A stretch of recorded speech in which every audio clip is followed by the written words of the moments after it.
Thank you for the invitation to present this paper on Arctic conditions for dramaturgy, non-orientable surfaces.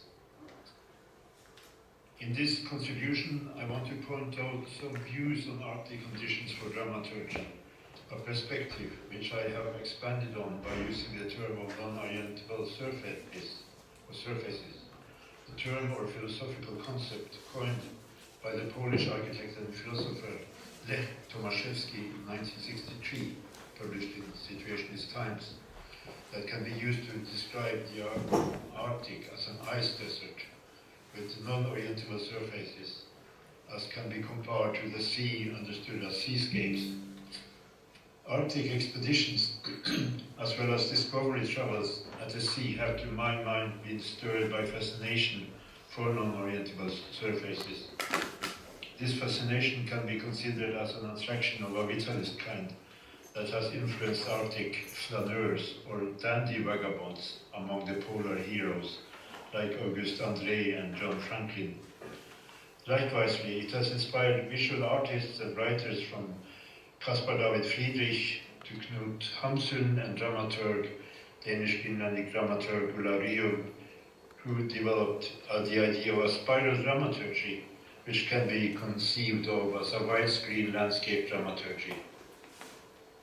It is a landscape not captured by logics or symmetric understanding, but close resemblance to Gertrude Stein's idea of a landscape drama, which also can be described in terms of non-orientable surfaces.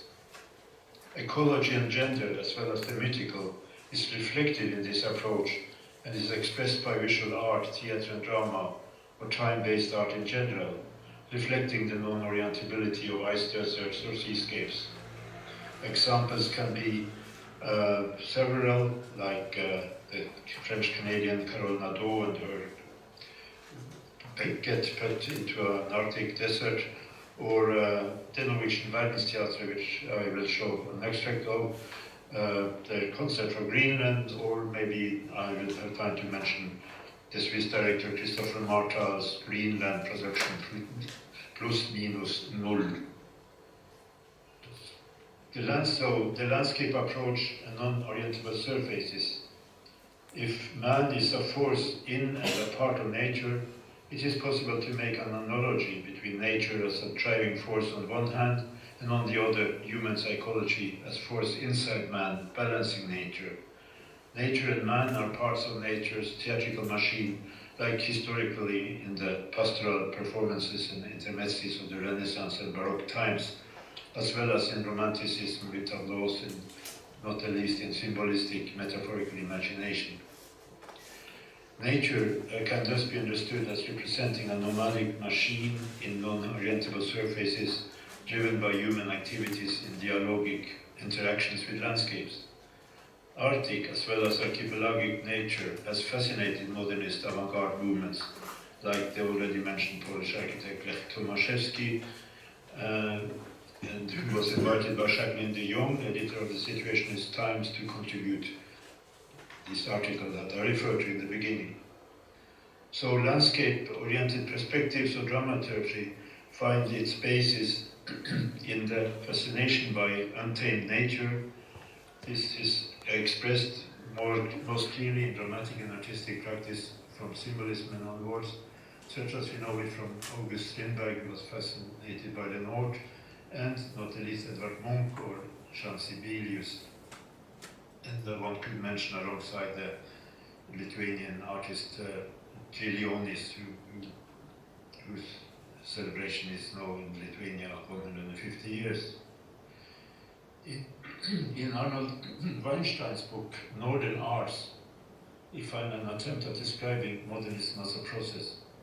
The breakthrough of Scandinavian literature and art from Ibsen to Bergman is discussed, as well as the artistic development in Scandinavia from Henrik Ibsen to Ingmar Bergman, with special emphasis on literature and painting, Weinstein 2008. But why is that the Nordic and later the Arctic became so closely related to the breakthrough of modernism, with thought of symbolism and impressionism already? One explanation is found in the fact that the relation between nature elements and landscapes were strongly developed in theatre, painting and literature in the direction of a comprehension of art that broke with the logics of hierarchies in classicist norms. That's our main explanation.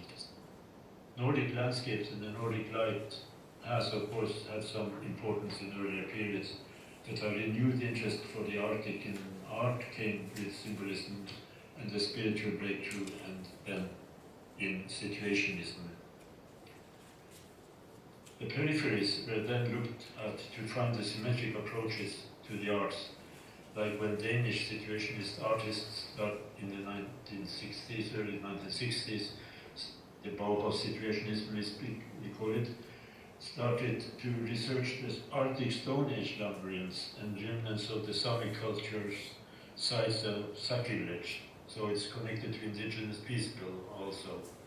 There was an urge for an amorphic artistic understanding related to northern and Arctic landscapes and the conception of the Arctic dimension as an expression of something present in a widescreen way, expressing an ultimate no, a situation without endings. The situationist movement found it important to be able to explore the amorphic by non-orientable surfaces, like for instance stone labyrinths from prehistoric times that could be found in many places in Arctic Scandinavia, as well as in patterns from Scandinavian folk art, as well as remnants from the Viking period. So the labyrinths are spiralic, responding to the dramaturgy of the spirals, or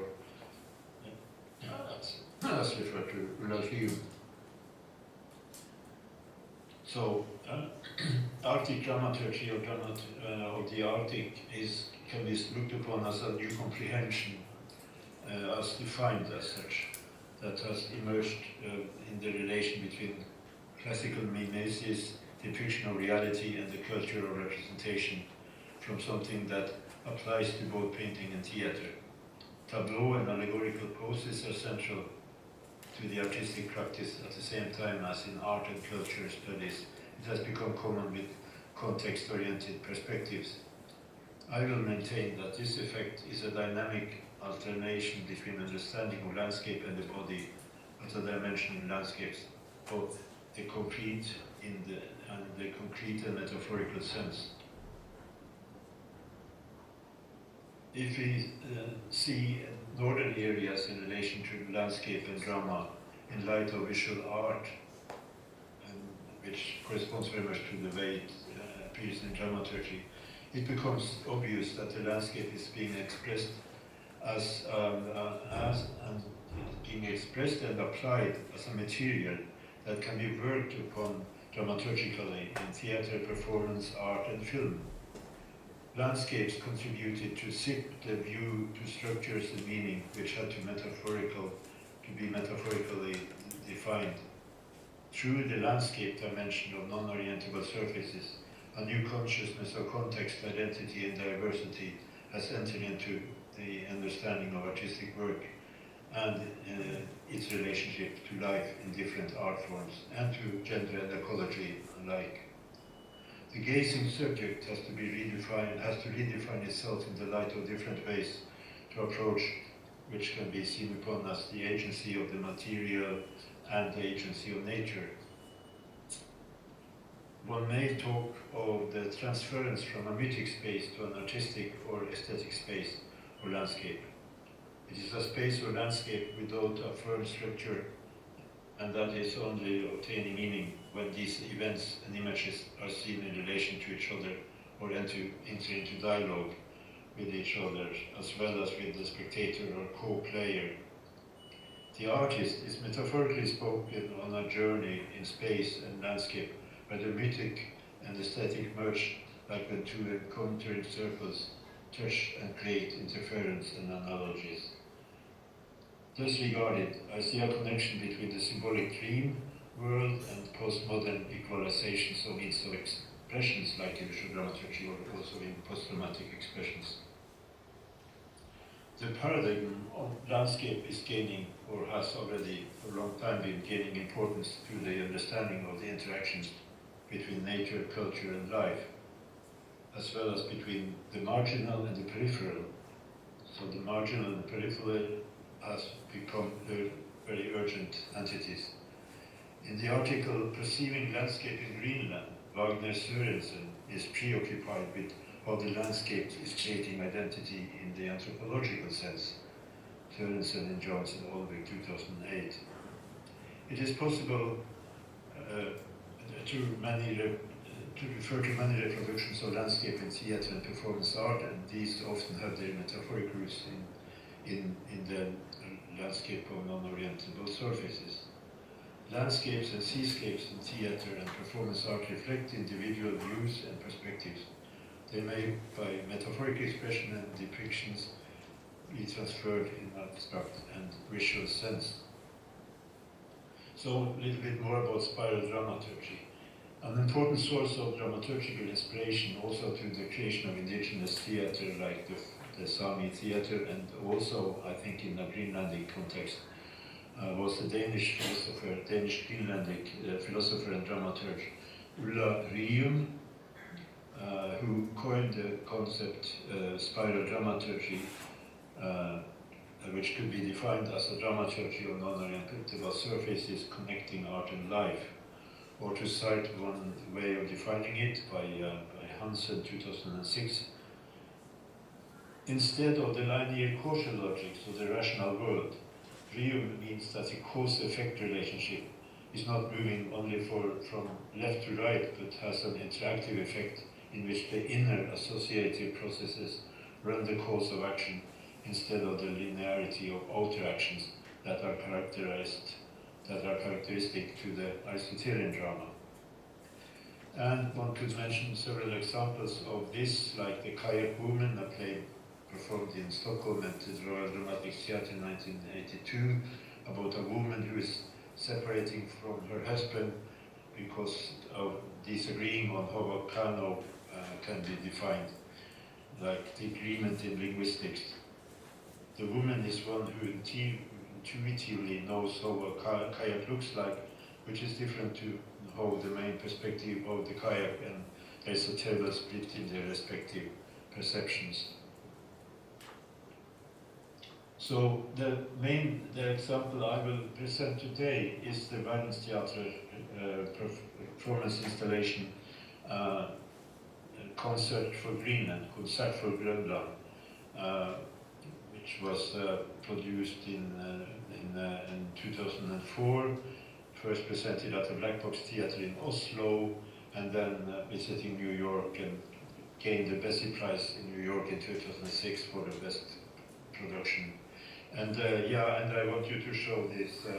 We'll see some extract from Amfiteatrov's Concert for Greenland. If you can slowly, if you can put it on. No, yeah.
Yes, you can.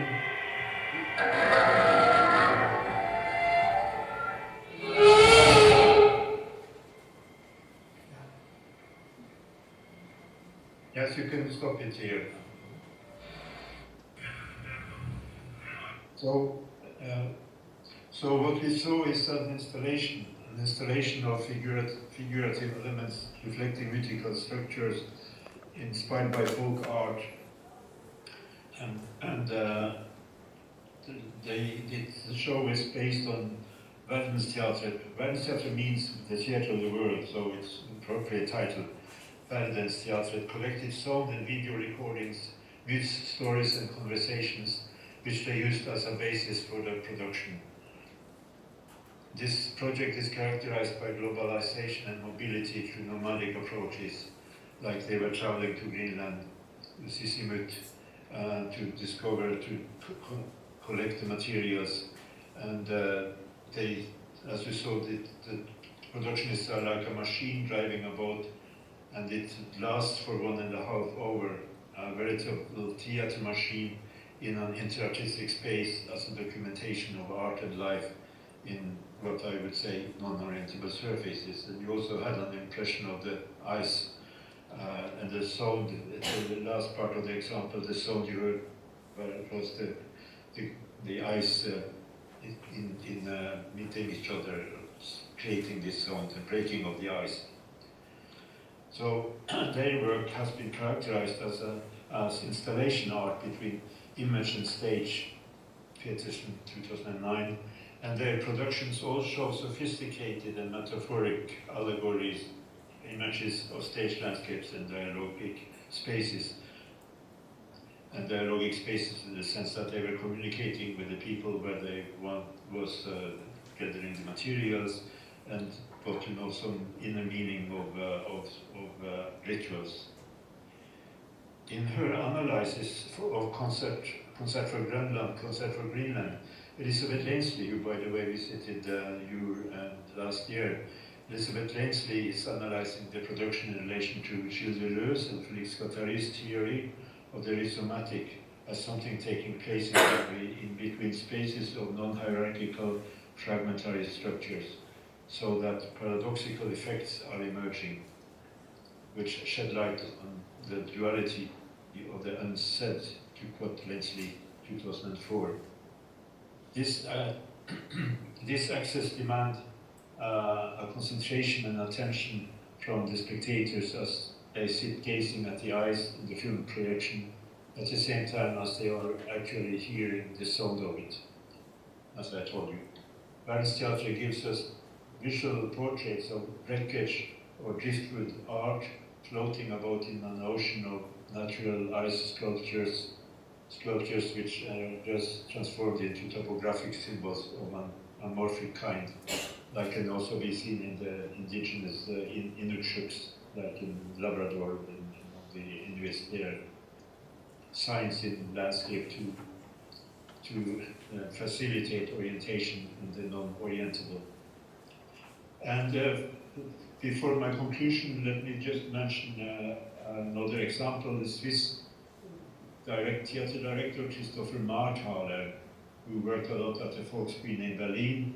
He sent a crew, went to Greenland with a crew in 2010 to produce Plus Null Minus, this based in a subpolar camp base, showing a huge space for gymnastics in Nuuk, Greenland, as another example of a kind of a surface. So, conclusion. If we want to contextualize time-based art, we will have to view it in an interdisciplinary way and look at how landscape and art has functioned in relation to each other, which I think this notion of the non-orientable surface is reflecting, and thus giving meaning to speaking of Arctic dramaturgy. This helps us understand the art as contextual and related to landscapes and even to ecology and gender, as exemplified also with the kayak woman Altogether, this understanding creates a kind of dramaturgical perspective, which may be further developed in relation to cultural identities and of dramaturgy, which is non-logic, or I would even speak about a polar surrealism, reflecting in these non-orientable landscapes, and like in the Arctic, and also in archipelagic situations like islands of the north. So that was my presentation of these non-orientable surfaces as a basis to analyze